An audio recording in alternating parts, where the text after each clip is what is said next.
Bon, bien, bonsoir à tous. Je suis Thierry Charvier. Je suis en fait professeur à l'université de Rennes 1 et une partie de mes recherches, ou la majorité de mes recherches, se font ici à l'IRSET. Donc l'IRSET, c'est l'Institut de recherche en santé, environnement et travail. Et cet institut, en fait, est sous la tutelle de l'université de Rennes 1, mais également sous la tutelle de l'INSERM. Et j'aurais dû le noter, mais sous la tutelle de l'EHESP. Aujourd'hui, je vais en fait discuter un petit peu avec vous des cerveaux hommes-femmes et de parler de sexe et de genre, et donc voir un petit peu avec vous comment on peut en fait essayer de catégoriser, j'insiste bien sur le terme essayer, de catégoriser les cerveaux entre un cerveau d'homme et un cerveau de femme, et revenir sur ces deux termes de vocabulaire que sont sexe et genre, qui sont en fait deux termes qui sont très régulièrement mélangés et très largement confondus.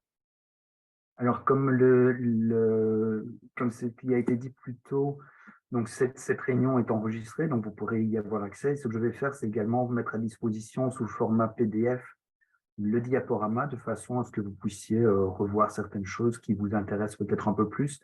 J'ai des références également si vous avez envie d'aller chercher les publications originales dans des articles scientifiques. Et puis, bien évidemment, j'ai mon adresse email, donc ne pas hésiter à m'envoyer un email. Je réponds en général. Si je ne réponds pas, c'est pas parce que je suis impoli, c'est parce que il me manque certaines parties du cerveau de temps en temps, donc j'oublie. Donc, n'hésitez pas à me relancer si je ne vous réponds pas. Alors, pas dans les 24 heures, mais en tout cas dans les 48 heures. Alors, est-ce que ça passe bien? Alors, la première chose sur laquelle je veux revenir, c'est vraiment cet aspect biologique de différence sexuelle, où quand on regarde toute une série d'espèces, et j'ai repris quelques-unes, alors pas obligatoirement les plus représentatives, mais celles que j'aime bien, et puis il y en a d'autres qui sont encore un peu plus représentatives que ça, mais où on peut très clairement voir, sans être un biologiste, sans être un zoologiste animalier pur et dur, qu'il y a une différence entre des mâles et des femelles. Vous avez les morses avec leurs dents qui sont extrêmement bien développées chez les mâles par rapport à ce qu'on trouve chez les femelles, où en fait, ce n'est pas du tout développé. Et le poids, on passe du simple au triple, si pas au quadruple. Beaucoup d'espèces d'oiseaux aussi ont un plumage qui est extrêmement bien développé et bien coloré chez les mâles, alors que chez les femelles, ça reste moins coloré. Et ce qui est important de savoir aussi, c'est qu'en général, associé à ces différences morphologiques, et on va le voir un petit peu plus en détail par la suite, il y a toute une série de comportements qui sont associés à cela, parce que ces animaux qui essayent de montrer qu'ils sont un mâle ou de montrer qu'ils sont une femelle vont essayer de mettre cela en valeur. Et mettre cela en valeur, ça veut dire un comportement. Et comportement, ça veut dire qu'il y a des différences au niveau du cerveau. Alors, quand on regarde les humains, en général, nous, en tant qu'humains, on est capable de dire, dans, je vais dire, 90-95% des cas, chez les adultes, ça c'est un homme ou ça c'est une femme. Mais en gros, ces différences, elles sont, donc les différences entre hommes et femmes, elles sont relativement faibles par rapport à ce qu'on peut retrouver dans une grande majorité d'espèces.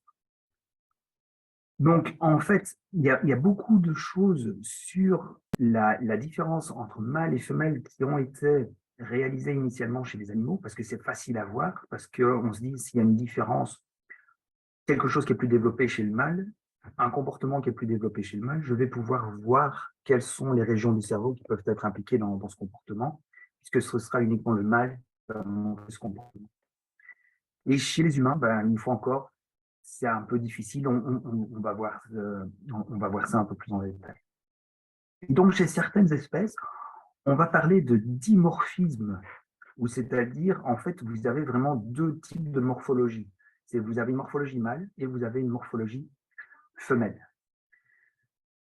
Et ce qu'on aime bien voir, ce que tout le monde aimerait bien voir, c'est en fait un petit peu ceci. Alors, je ne vais pas vous faire des statistiques, hein, ne vous tracassez pas, mais c'est simplement pour qu'on s'assure d'être vraiment bien, qu'on parle exactement la même langue, et que ce que je vais vous montrer ici ce sont des choses qui sont faites sur des populations. Donc, je ne parlerai jamais au niveau individuel. Dans tout ce que je vais vous montrer par la suite chez les humains, il n'y a pas un caractère biologique qui va me faire dire parce qu'il y a ce caractère-là, ça c'est un mâle, ou parce qu'il y a ce caractère-là, ça c'est une femelle à 100%. Ou en tout cas très peu de choses. Alors, je vous donne ici un exemple où c'est quelque chose qu'on aimerait bien observer. Donc, vous faites une observation d'un caractère biologique et vous vous rendez compte que le nombre d'individus qui présentent ce caractère morphologique est plus élevé chez les mâles. Et puis, chez les femelles, vous avez quelque chose qui est relativement distinct. Un des exemples classiques et un des traits d'un nombre relativement faible d'exemples, c'est ce qui se passe au niveau de la distance anogénitale. Pardon. Là, on est d'accord, je m'éloigne un petit peu du cerveau, mais ne vous tracassez pas, on va revenir sur le cerveau. C'est juste pour vous donner un exemple de ce qui se passe en biologie.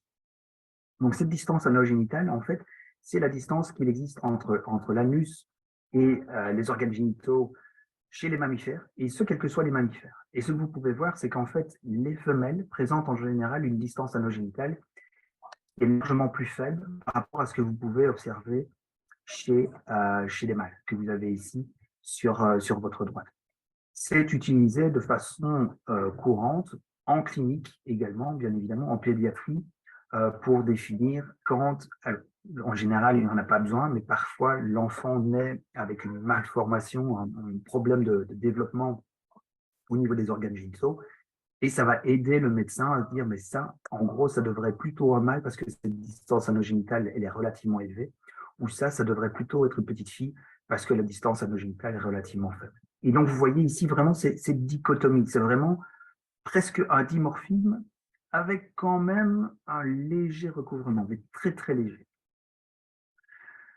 Par contre, quand on regarde le cerveau et le comportement, on va plutôt avoir quelque chose qui ressemble à ceci, avec un recouvrement non pas léger, mais un recouvrement très très intense.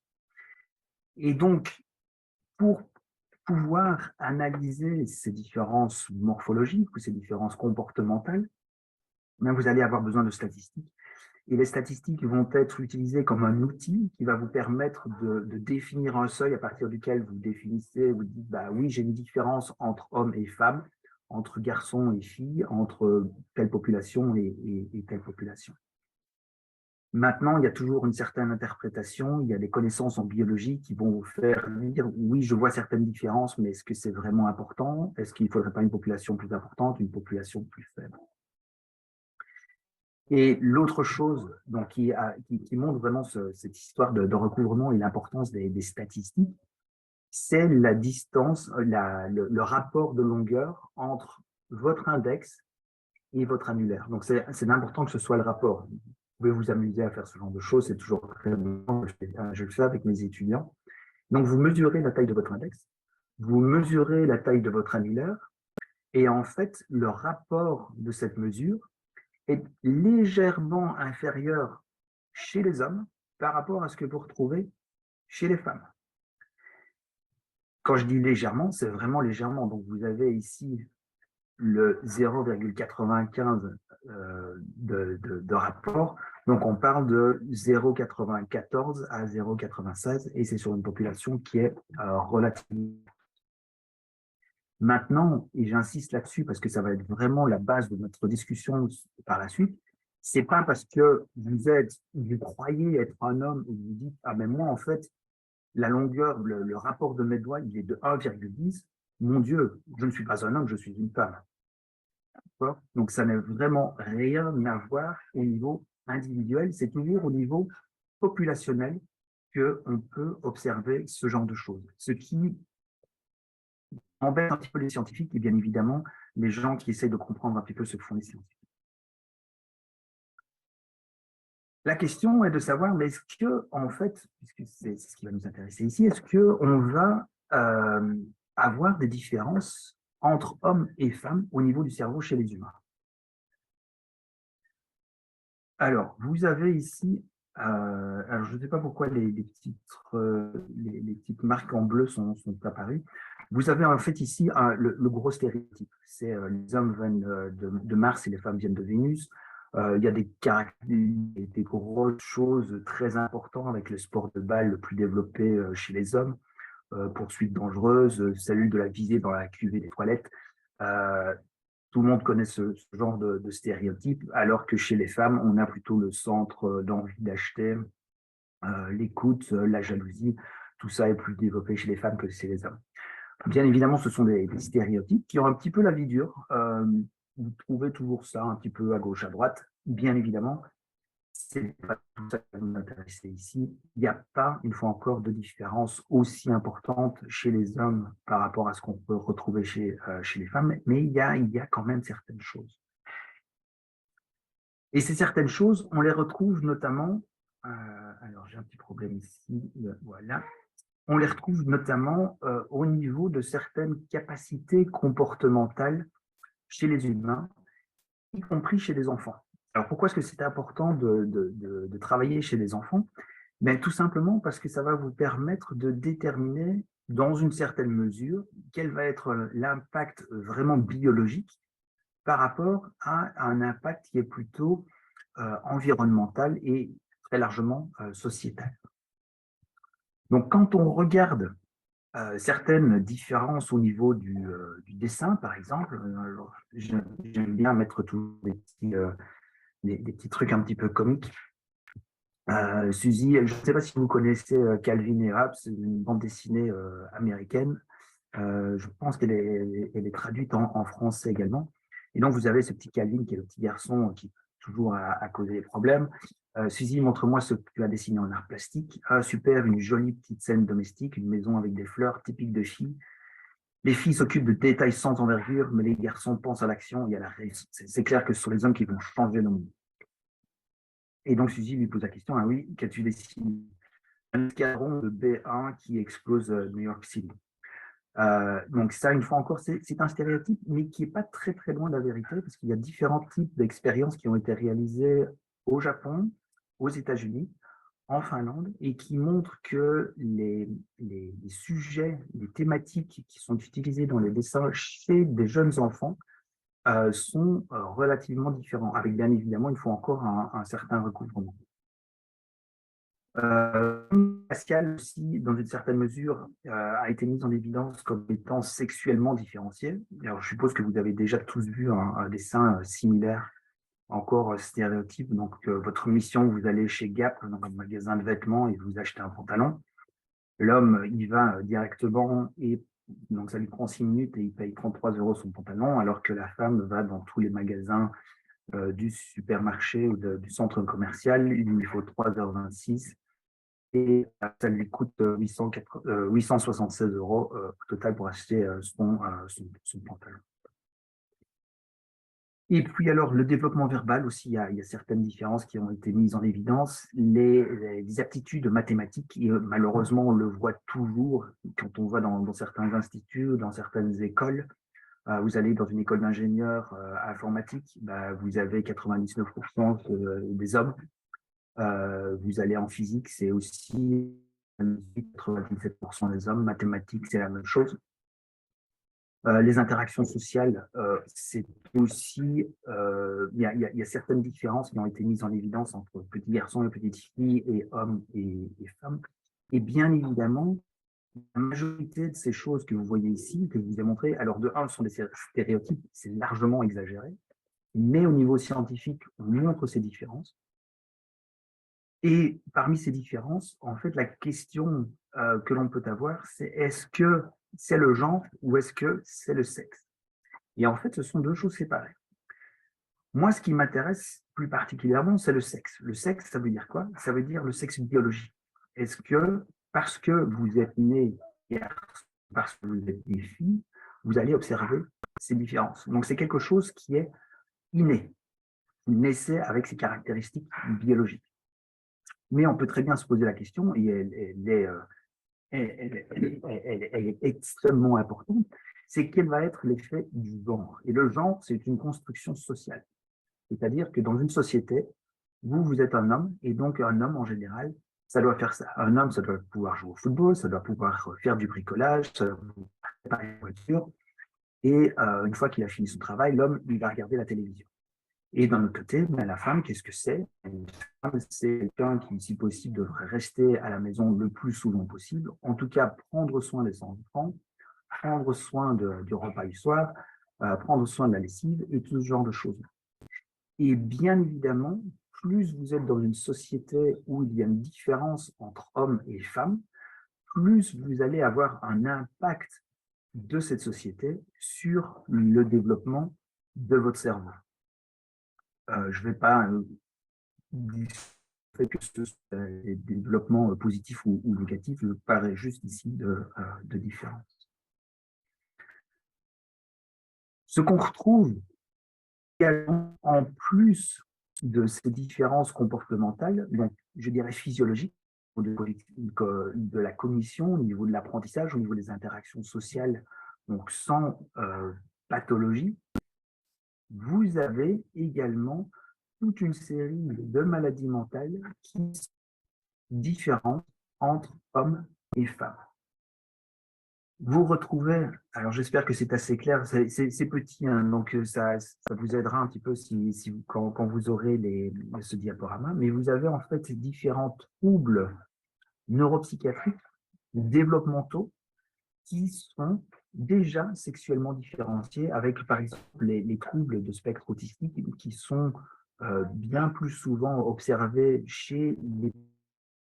par rapport à ce que vous retrouvez chez les petites filles, en sachant bien évidemment que ces troubles, vous pouvez les mettre en évidence quand ils sont relativement très prononcés, mais dès l'âge de quelques mois après la naissance. Et donc, dans ce cadre-là, il est relativement peu probable que le développement de ce type de pathologie soit en lien avec le genre, c'est-à-dire en lien avec l'environnement social dans lequel vous êtes, mais serait plutôt en lien avec de biologique. Vous avez également les troubles d'attention, les troubles d'hyperactivité qui sont aussi beaucoup plus développés chez les petits garçons par rapport à ce que vous retrouvez chez les petites filles. Et c'est quelque chose qui va rester en général tout le long de la vie de l'individu. Donc, je vous en mets d'autres. Alors, bien évidemment, quand on regarde les dépressions majeures, c'est quelque chose qui est beaucoup plus élevé chez les femmes par rapport à ce que vous retrouvez chez les hommes. Vous pourriez dire, mais ça pourrait être biologique, mais d'un autre côté, comme on en a parlé un petit peu plus tôt, le genre ici, et donc le stress et la charge mentale auxquelles font face les femmes en général dans la majorité des sociétés à l'heure actuelle, va bien évidemment impacter sur le développement de ces troubles de dépression majeure. Donc là, c'est difficile de faire la différence entre est-ce que c'est vraiment biologique ou est-ce que c'est vraiment environnemental et sociétal. Et très clairement, dans le cas de la dépression, c'est un mélange des deux. Donc, il y a un petit peu des deux qui va faire que vous allez avoir cet impact qui est plus important chez les femmes par rapport à ce que vous retrouvez chez les hommes.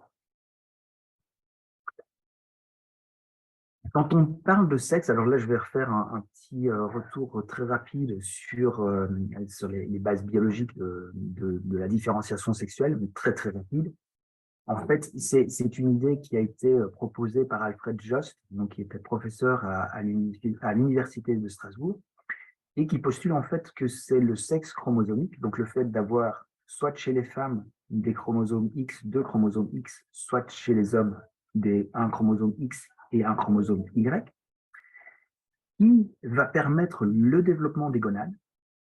Alors, c'est même plus particulièrement la présence du chromosome Y qui va permettre le développement du testicule.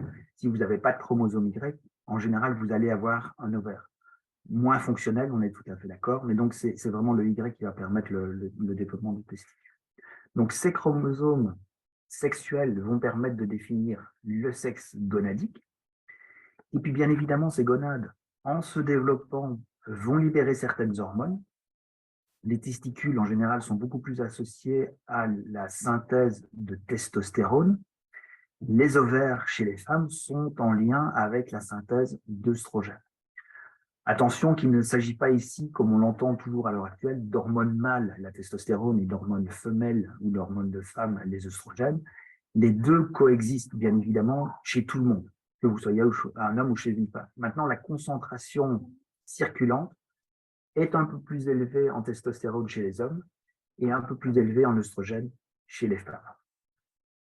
Et c'est ce sexe hormonal, en fait, qui va évoluer au cours de votre développement.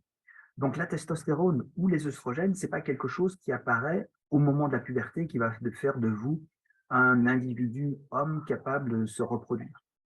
Cette testostérone, comme vous le voyez ici, en fait, elle apparaît, elle est libérée dans l'utérus, enfin, par les testicules du petit garçon, ce petit garçon qui est toujours un embryon dans l'utérus en cours de développement. Ce petit garçon va déjà être exposé à de la testostérone au cours de son développement. Et puis, au moment de la naissance, quelques mois après la naissance, il va de nouveau sécréter de la testostérone.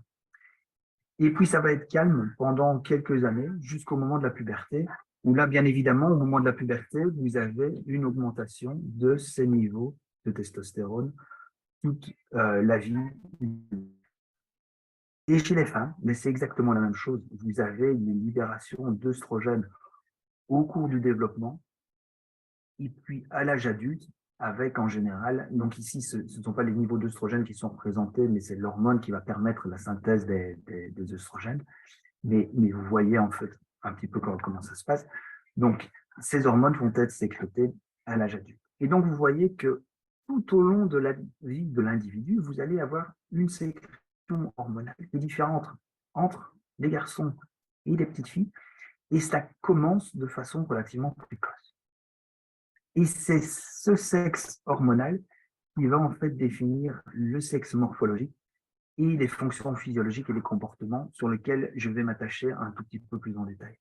Alors, je n'exclus bien évidemment pas le fait que le sexe chromosomique, donc les chromosomes sexuels en tant que tels, donc d'avoir deux chromosomes X ou d'avoir un chromosome X ou Y, vont aussi impacter sur le sexe morphologique et les fonctions physiologiques, mais sur quelques paramètres uniquement. Donc la majorité, c'est vraiment le sexe hormonal qui va permettre ces différences. Comment est-ce qu'on peut étudier tout cela chez les humains? C'est relativement difficile. Alors, bien évidemment, et on va le voir par la suite, c'est quelque chose qui est largement plus étudié sur des modèles animaux parce que vous pouvez aller manipuler la concentration en hormones, vous pouvez aller gonadectomiser, c'est-à-dire enlever les testicules ou enlever les ovaires chez les animaux et voir quelles vont être les conséquences sur le développement du cerveau ou du comportement. C'est des expériences qui ont été faites alors depuis la nuit des temps par des agriculteurs, par exemple, de savoir qu'un un chapon sans ses testicules est beaucoup moins agressif. Tout le monde le connaît quand on est dans le milieu. Vraiment, au niveau scientifique, c'est dans les années 40, dans les années 50. 1940-1950 que ça a commencé. Mais il existe aussi des populations humaines, alors beaucoup plus rares, heureusement pour ces populations, bien évidemment, dommage pour les scientifiques, mais j'insiste vraiment sur le heureusement pour ces populations-là. Il existe différents types d'anomalies dans la synthèse des stéroïdes ou dans la fonctionnalité de ces stéroïdes. Et on peut ainsi étudier l'impact de ces stéroïdes sur les comportements, sur le développement du cerveau. Et ces stéroïdes, en fait, vont être capables d'agir sur le cerveau parce que nous avons ce qu'on appelle des récepteurs à ces stéroïdes. Le stéroïde, en fait, c'est une petite molécule, c'est un signal qu'on envoie, qui est envoyé par les gonades principalement, qui va baigner bien évidemment l'ensemble de votre organisme parce que ces stéroïdes vont se retrouver dans le sang et donc le sang il va partout, de tête aux pieds. Ce qui va être important, c'est pas seulement de dire je libère des stéroïdes, c'est de savoir est-ce que je suis capable de comprendre le signal voici un stéroïde. C'est un petit peu comme il y a des ondes radio dans l'environnement. Vous ne pouvez pas voir ces ondes radio, vous pouvez uniquement comprendre le message uniquement si vous avez une radio. Mais le récepteur, c'est ça.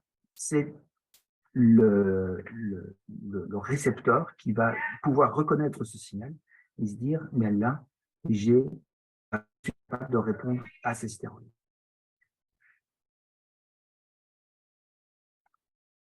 Alors, ce que vous pouvez voir ici, de ce côté-ci, ce sont des cerveaux c'est un cerveau, pardon, de rat avec la partie antérieure, ici la partie postérieure, et c'est ce qu'on appelle une coupe sagittale, c'est-à-dire que vous coupez presque au milieu, un tout petit peu en décalé. Et vous pouvez mettre en évidence la présence de ces récepteurs je ne vais pas rentrer dans les détails ici, on pourra en discuter par la suite. Donc ces récepteurs, ils sont présents dans des régions que sont l'hypothalamus, l'aire préoptique, l'hippocampe aussi. L'hippocampe, vous avez sûrement dû en entendre parler, c'est la région qui est notamment impliquée dans les processus de mémorisation, dans les processus émotionnels également. Alors vous allez me dire, oui, mais ça c'est du rat.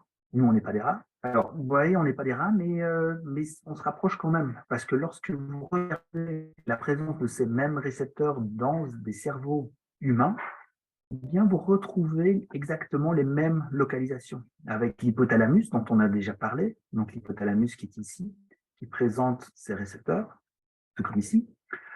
On a parlé de l'hippocampe, hop, il est là. Tout ça, c'est l'hippocampe. Vous avez ces récepteurs. Et chez les humains, on a même des régions supplémentaires qui possèdent ces récepteurs aux stéroïdes. Donc, ils vont être capables d'être modulés par la présence des stéroïdes. Et les stéroïdes, ça fait quoi? En fait, ça fait toute une série de choses. Ça change la façon dont la cellule va fonctionner et va changer peut-être sa morphologie ou va changer ses connectivités. Bref, les stéroïdes vont simplement autoriser des changements fonctionnels et morphologiques au sein de votre cerveau, comme ils peuvent le faire au sein de l'entièreté de votre organisme, bien évidemment.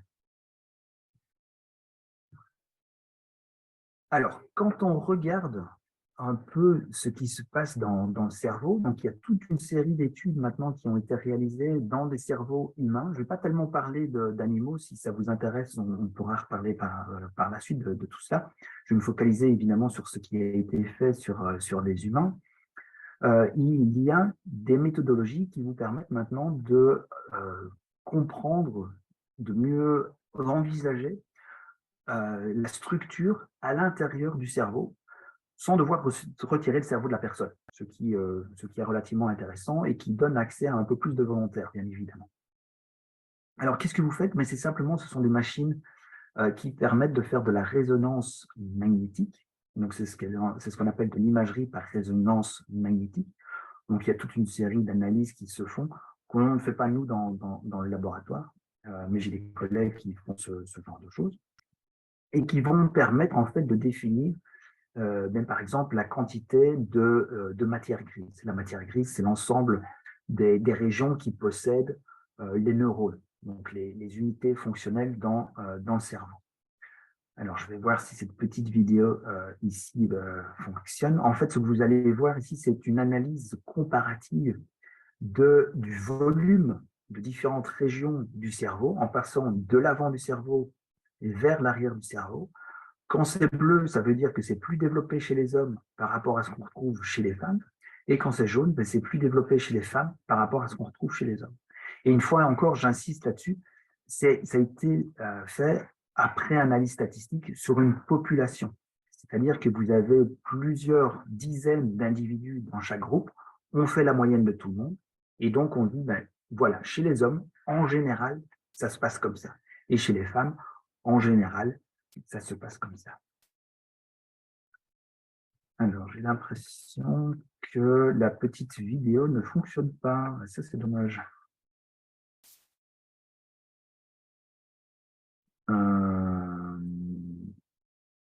Alors, ce que je vais faire, je la repasserai par la suite dans la discussion, de façon à ne pas perdre le partage de l'écran. Mais donc, voilà, vous avez des différences au niveau du volume. Vous avez également des différences au niveau des connexions.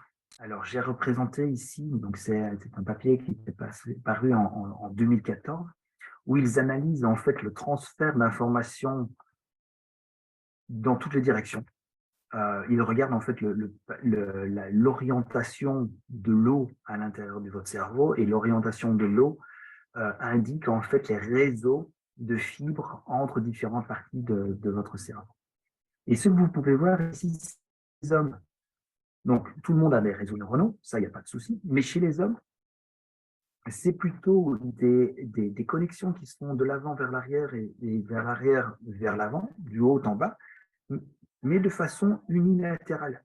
C'est-à-dire que vous restez, ce partage d'informations entre les deux hémisphères est relativement faible. Donc l'information, elle reste à l'intérieur d'un même hémisphère.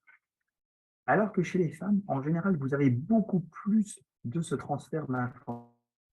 Ici, vous avez quelque chose qui est relativement important, c'est en fait à l'endroit où vous avez le corps calleux. Le corps calleux, c'est le centre qui est impliqué dans la connectivité entre l'hémisphère gauche et l'hémisphère droit, et qu'on sait au niveau morphologique est plus développé chez les femmes par rapport à ce que vous retrouvez chez les hommes. Et donc ici, ces études-là confirment des observations qui étaient faites au niveau histologique et qui montrent qu'au niveau fonctionnel, bien, effectivement, vous avez toujours cette communication plus importante entre gauche et droite chez les femmes par rapport à ce qu'on trouve chez les hommes. Et il manque une parenthèse ici aussi. Au niveau cellulaire, en fait, vous pouvez également aller dans le cerveau. Alors là, bien évidemment, vous prenez des cerveaux de personnes qui sont décédées, donc dans plusieurs pays, en France également, mais c'est un peu moins souvent ici en France que dans d'autres pays, comme les Pays-Bas, dont provient ce travail ici. Vous pouvez donner votre cerveau à la science. Donc quand vous décédez, ben, votre cerveau est comme le reste d'autres tissus peut être collecté, euh, euh, mis dans des banques spéciales et puis analysé pour toute une série de choses, que ce soit au niveau pathologique, mais comme dans le cadre ici présent, au niveau physiologique. Et ce que vous pouvez voir, et c'est quelque chose que j'ai eu moi-même l'occasion d'observer, c'est qu'en fait, certaines cellules sont beaucoup plus développées chez les femmes par rapport à ce que vous retrouvez chez un homme. Et vous pouvez voir ici, donc ça c'est le graphique, on a compté le nombre de cellules qui sont présentes chez les femmes et chez les hommes dans cette partie spécifique du cerveau. Et vous voyez qu'il y a très peu de recouvrement. Les femmes ont vraiment un nombre de cellules qui est beaucoup plus important, avec un nombre de fibres qui est beaucoup plus important par rapport à ce que vous retrouvez chez les hommes. Et donc, quand vous voyez le cerveau, vous pouvez presque dire, ça doit être un cerveau d'homme, et ça doit être un cerveau de femme. Ces cellules, en fait, elles sont impliquées dans l'ovulation. Donc, ça a un certain sens. L'ovulation, c'est quelque chose qu'on ne retrouve bien évidemment que chez les femmes. Cette ovulation, ce n'est pas les ovaires qui contrôlent l'ovulation, c'est en fait, c'est votre cerveau, c'est le cerveau des femmes plutôt qui contrôle l'ovulation. Et donc, bien évidemment, si vous avez un mécanisme qui est unique aux femmes, ben vous avez une probabilité relativement importante d'avoir quelque chose au niveau du cerveau qui va être plus développé chez les femmes par rapport à ce que vous retrouvez chez les hommes. Et donc, c'est ce que vous voyez ici. Et je pourrais vous donner des dizaines d'autres exemples. Je ne vais pas faire un catalogue de tout ça. Ici, c'était vraiment pour essayer d'ouvrir la discussion. Vous avez d'autres régions du cerveau qui sont beaucoup plus marquées chez les hommes par rapport à ce que vous retrouvez chez les femmes. Ici, c'est l'innervation avec un neuromodulateur. Donc, c'est comme un neurotransmetteur. C'est un signal chimique qui va permettre la communication entre deux neurones. Et vous voyez que ce signal chimique est bien plus présent chez les hommes, en moyenne, par rapport à ce que vous retrouvez chez les femmes. Donc, il n'y a pas un cerveau qui est plus développé chez les femmes et moins chez l'homme, ou plus développé chez un homme par rapport à ce que vous retrouvez chez une femme. Il y a en fait un petit mélange. Il y a certaines régions qui sont plus développées chez les hommes, d'autres régions qui sont un peu plus développées chez les femmes, et ce, au niveau. Maintenant, quand vous regardez au niveau individuel, vous ne pouvez pas dire, eh bien, tiens, cette région-là, elle est plus développée chez un homme, donc toutes les autres régions du cerveau vont être plus développées et vont ressembler à un homme. Je ne vais pas vous expliquer tout dans les détails, mais de façon à ce que vous puissiez comprendre en fait ce qui a été réalisé ici. Ils ont caractérisé plusieurs régions du cerveau, donc ils ont pris un cerveau, ils ont fait de l'imagerie à résonance magnétique, comme ce qui a été fait sur tout le cerveau, et puis ils se sont dit, on va analyser plusieurs régions. Ici, il y en avait au moins 120 différentes régions qui ont été analysées, non pas au niveau populationnel, mais au niveau individuel, en plus du niveau populationnel. Donc, ils se sont dit, voilà, on va prendre cette région. Donc, je prends ici l'exemple de la région 6. Cette région 6, elle est en moyenne plus développée chez les femmes ou peut-être plus développée chez les hommes. En tout cas, elle est sexuellement différenciée. Donc, vous avez du rose pour dire c'est plus féminin ou du bleu pour dire ça c'est plus masculin. Donc, population, cette région-là, plus développée dans un sexe par rapport à l'autre. Et puis, on regarde chez tous les individus. Est-ce que cet individu-ci, il est mâle? Oui, effectivement, cet individu-ci, c'est vraiment un mâle. Donc, chaque ligne représente un individu. Vous vous rendez compte ici le nombre de personnes qui ont réalisé un travail qui a pris plusieurs années. Donc, cette personne-ci, il a un cerveau, ou cette partie du cerveau, qui est vraiment très masculinisée. Par contre, cet homme-ci, dans cette même région, ben, c'est quelque chose qui ressemble un peu plus à une femme. Idem pour celui-ci, alors que celui-ci, c'est un homme. Et puis inversement, chez les femmes, vous avez cette partie-ci est plus effectivement féminine chez une femme, ça a du sens, mais par contre, elle est plus masculine chez cette personne. Et quand vous regardez au sein d'une même ligne, vous avez des changements de couleur. Donc lui, il reste relativement bleu, ok, pas de souci. Cette personne-là, par contre, il y a du rose et il n'y a pas de changement. Un exemple plus important, ici vous avez, voilà, par exemple, vous avez tout ceci est plus développé féminin, comme attendu, mais par contre, d'autres régions sont beaucoup plus développées masculin. Donc, on ne peut jamais dire c'est un cerveau d'homme ou ça, c'est un cerveau de femme. Il y a un développement plus homme dans cette partie-là du cerveau et plus femme dans cette autre partie-là du cerveau. Bien évidemment, ça nous pose un problème, parce que si je vous dis, c'est les hormones qui sont impliquées dans la différenciation, la testostérone, si je prends la testostérone chez un mâle, un homme, elle va aller partout, donc elle devrait faire le même travail partout. Et donc, si on a beaucoup de testostérone, elle devrait masculiniser une partie du cerveau, et donc masculiniser l'entièreté du cerveau. Parce qu'une partie du cerveau va être plus mâle alors qu'une autre ne va pas l'être. Ça, ce sont les mystères de la vie qui nous permettent d'avoir toujours du travail pour encore quelques années. Alors, bien évidemment, et une fois encore, je vous le rappelle, ce n'est pas uniquement le sexe biologique qui va avoir une importance, c'est également l'environnement social dans lequel vous allez vous développer. On peut aller encore un tout petit peu plus loin. Des travaux ont été réalisés pour essayer justement d'éliminer cet impact sociétal au maximum. Dans les travaux qui ont été réalisés ici, on va s'intéresser uniquement à cette partie droite et à cette partie gauche. On soumet des hommes, M, ou des femmes à des phéromones. Les phéromones, c'est quoi? C'est une molécule qui peut se propager dans l'air, par exemple, mais vous pouvez aussi devoir la toucher, qui va pouvoir être perçue par le cerveau, mais en général, vous n'allez pas l'apercevoir de façon consciente. C'est-à-dire que si on vous fait sentir un petit pot qui contient cette phéromone, vous allez dire, moi, je ne sens rien du tout. Et donc, l'expérience, ça se passe de cette façon-ci. On vous fait sentir de l'eau, tout simplement, ou un composé qui n'a aucune odeur. Voilà. On vous fait sentir quelque chose qui a une odeur que vous pouvez définir, donc par exemple une odeur de banane, une odeur de vanille, et puis on vous fait sentir un échantillon qui contient soit cette phéromone qu'on appelle AND, donc cette AND, c'est une phéromone qu'on retrouve notamment au niveau des glandes axillaires chez les hommes, principalement. L'EST, c'est une autre phéromone, mais qui, elle, est plus présente chez les femmes, qu'on retrouve au même niveau et plus particulièrement au niveau pubien. Si dans un premier temps, on soumet les hommes et les femmes à ces différentes odeurs et qu'on enregistre l'activité au niveau du cerveau, est-ce qu'il y a une activité, donc ça veut dire est-ce que vous percevez cette odeur-là, mais sans en être conscient obligatoirement, et vous voyez que l'AND, elle va stimuler une région du cerveau chez les femmes, mais aucune stimulation chez les hommes. Or, s'il y a une différence comme ça, c'est très peu probable que ce soit sociétal. On ne vous apprend pas, ou vous n'avez pas une expérience de dire, mais moi, je vais sentir cette hormone, elle vient d'une femme ou elle vient d'un homme. Et donc, je vais changer ma façon dont mon cerveau va recueillir ces informations. Elles sont recueillies de façon automatique, inconsciente. Donc, c'est relativement clair que ce soit biologique dans ce cas aussi. Et puis, même chose pour le ST. Donc, vous avez ici le ST qui est bien perçu chez les hommes.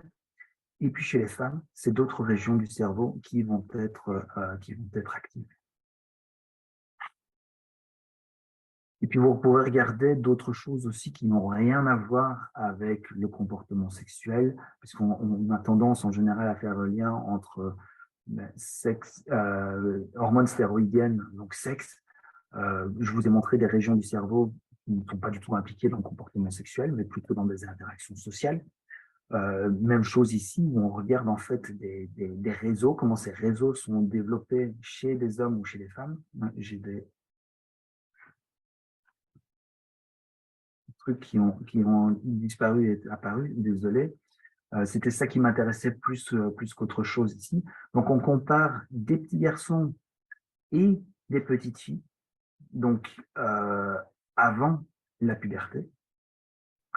Quand on s'intéresse au réseau visuel, c'est-à-dire à la connexion entre différentes régions du cerveau que l'on sait être impliquées dans la reconnaissance visuelle, donc notamment ici la partie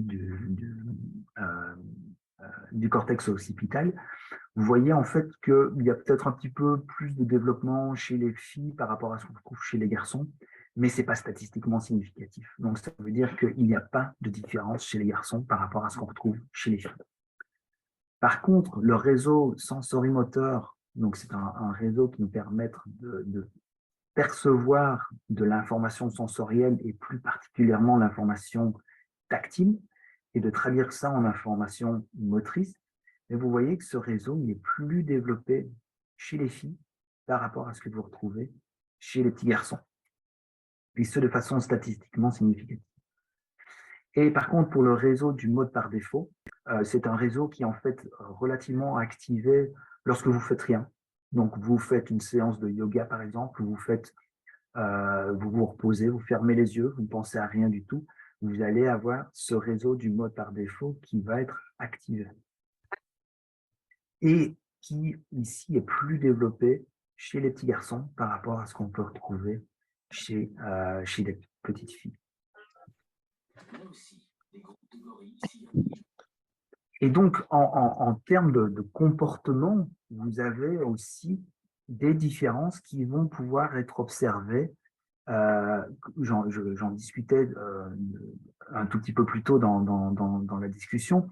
C'est le fait que des garçons préfèrent certains jeux qui sont plus des jeux de garçons, comme on les appelle, et d'autres des jeux de filles. Alors, jeux de garçons, c'est quoi? C'est en fait c'est des ballons, c'est des voitures. Les jeux de filles, c'est des poupées. On a tendance, bien évidemment, à penser, et ça a été démontré, bien évidemment, je n'exclus pas du tout le fait que ce soit sociétal. Donc, c'est bien évidemment votre papa qui joue au football ou tonton qui joue au football, qui vient apporter le ballon, qui va jouer au football avec le petit garçon, qui aura moins tendance à jouer avec la petite fille. Donc, clairement, il y a un aspect sociétal très important dans le développement de jeux, que ce soit chez les garçons ou chez les filles. Donc, c'est ce que vous pourriez observer ici, et donc l'histoire pourrait s'arrêter là.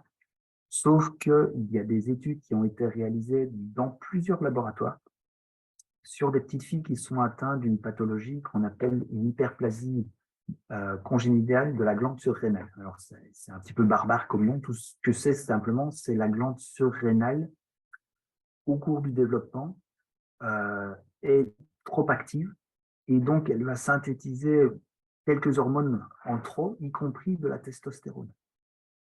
Et ce que vous pouvez voir ici, et sachant que dans ce cadre fille, donc même en ayant un peu plus de testostérone, ces petites filles, quand elles naissent avec une morphologie sans aucun souci. Donc, ce sont dans les cadres moindres, dans les cadres légers de pathologie CH, hein, bien évidemment, pas dans les cadres relativement extrêmes, dans les cadres légers, ce sont des petites filles qui naissent comme des petites filles, donc ils vont être éduquées comme des petites filles, et malgré cela, vous voyez que la préférence pour les jeux de garçons chez ces petites filles atteintes d'hyperplasie de la glande surrénale est plus développée par rapport à ce que vous retrouvez chez les petites filles contrôlées.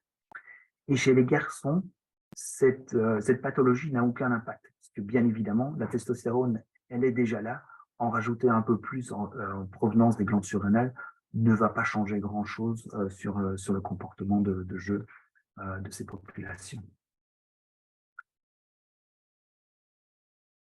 Un dernier truc sur lequel je voudrais vraiment insister, c'est le fait que, donc, tant qu'à présent, ce que l'on sait, c'est qu'effectivement, il y a des différences entre hommes et femmes au niveau du cerveau. Donc, on a vu au niveau de l'histologie, au niveau de la façon dont les cellules sont mises en place, au niveau dont elles vont fonctionner en libérant des neurotransmetteurs, en libérant en contact les unes avec les autres.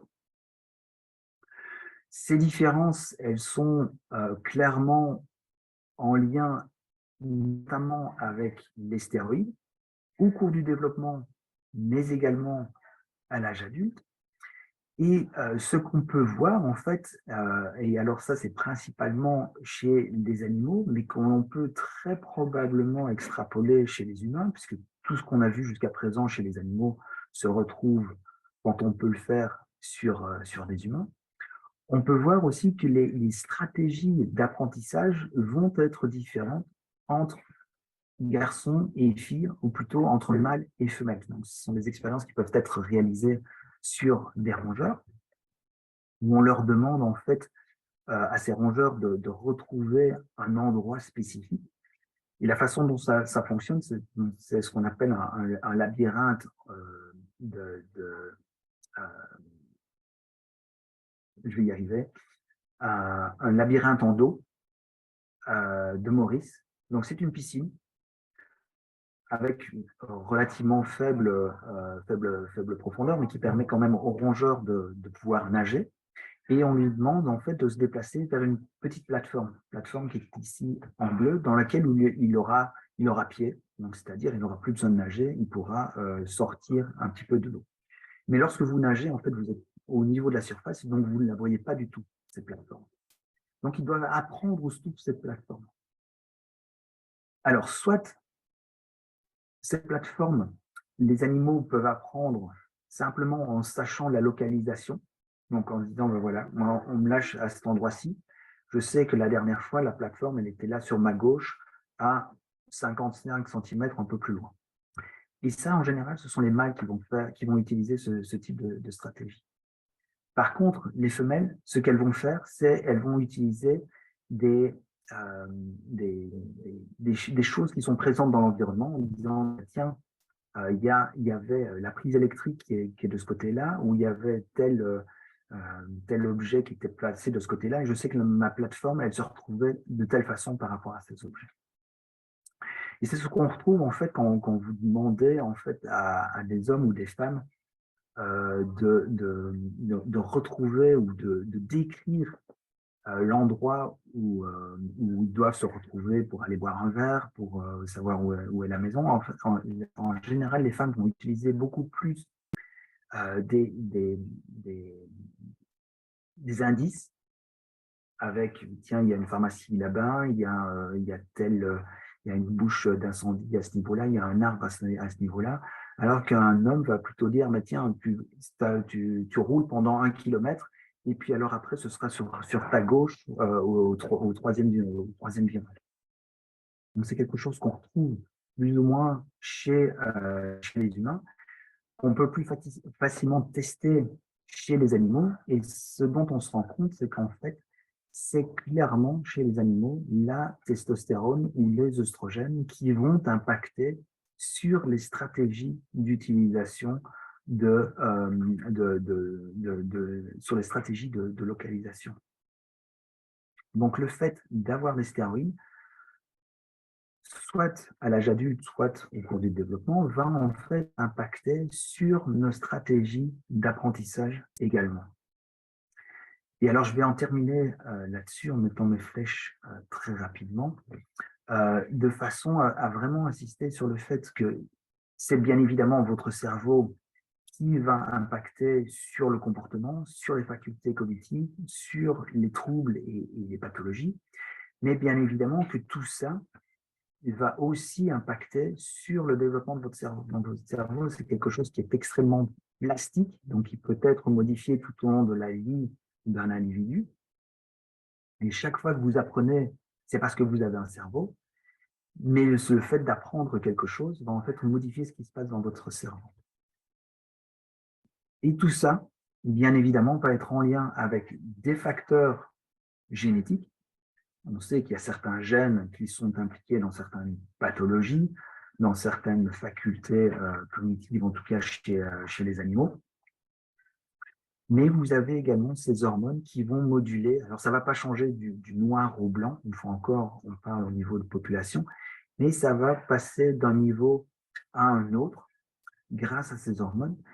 Et donc, je pense qu'il est extrêmement important de prendre cela en compte lorsqu'on travaille sur les populations hommes ou sur des populations femmes, que cela doit être poussé au sein d'instituts, au sein d'écoles, de façon à se dire, mais oui, il y a différentes stratégies d'apprentissage, par exemple, et c'est tout bénéfice, parce que justement, et c'est ce qui est de plus en plus recherché en fait en physique et en ingénierie, en se disant, mais là, on a que des hommes pour le moment, et certains travaux à l'heure actuelle mais rencontrent un certain mur. On ne sait pas aller beaucoup plus loin ou ça ne va pas très très vite.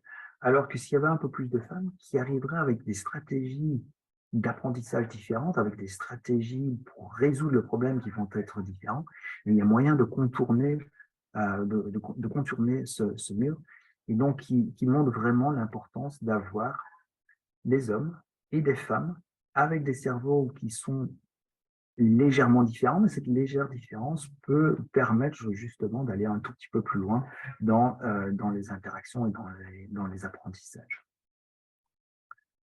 Alors, je vais m'arrêter ici de façon à pouvoir favoriser un petit peu la discussion. Si vous avez des questions sur l'un ou l'autre sujet qui a été développé ici, ou des choses un peu plus approfondies auxquelles vous pensiez, ou j'aurais dû peut-être développer en discutant de différences entre hommes et femmes.